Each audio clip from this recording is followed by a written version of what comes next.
Welcome to Everyday Happiness, where we create lasting happiness in about 2 minutes a day through my signature method of intentional margins, creating harmony between your to-dos and your priorities, happiness science, and musings about life.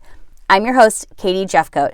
And back in episode 547, I mentioned that I was craving a change-up and we'd be enjoying amazing guests on the show for the month of December. It was so amazing to be a listener of Everyday Happiness and not hear my own voice. Getting to that point was laborious. So it was a lot of time and effort for my team. But then as we settled into December, it did feel like the busyness was calm. The business had found its rhythm, and the rhythm, that we were really all craving for the holidays, to just take a deep breath and have the background of the holiday crazies instead of being so busy doing all the things. So it did feel like we got that breath of fresh air. But taking a step back to truly be in the moment was the goal that I really was after in December. That was the intent. I love some twinkle lights, Christmas jammies, and holiday cheer. Well, I learned how much I love and missed recording this show.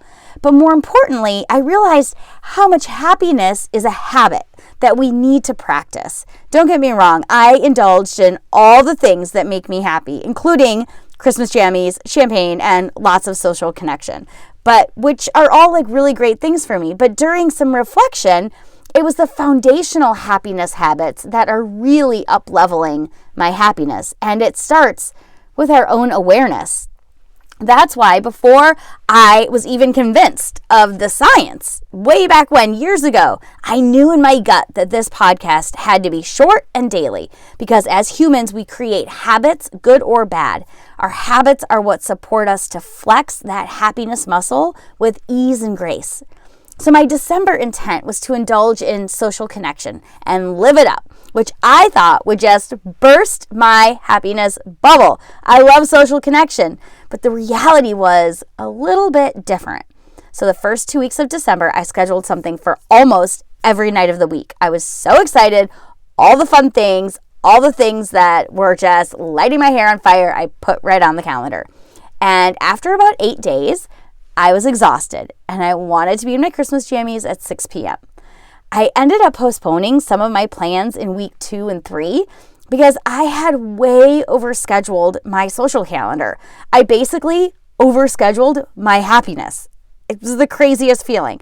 I found that there was too much social connection, which is really still hard for me to believe. So when the week before Christmas and the children were out of school arrived, we did a family road trip. We went up north, which I have to share all of the fun details, but I think I'll do that in tomorrow's episode because it's way too much to share right now.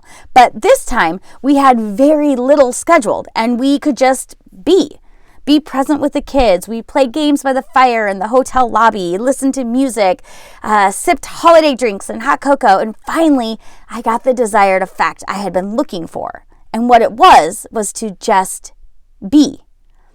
A week later, we were back at home, Annabelle and I cooking for Christmas Eve, wrapping presents last minute so we could have everything ready for Santa, and it felt right. We played more board games, we watched Christmas movies, and we didn't leave the house. It was perfect for us in this season. So what I learned is that my intuition was telling me to slow down, and when I did, the universe felt aligned, and boy, did the universe show up. I learned so much about why I love social connection. It just can't be back to back every night of the week. And in this season of my life, it can't be at the expense of spending quality time with the children. And what was even more fascinating was that my body craves quiet time more than it once did. So I will take these insights into next year, make a note, and when I'm looking at Q4 in 2023 and all that it has to offer, I'll remember these things, and hopefully we can navigate another season filled with ease and grace. Until next time, kindness is contagious.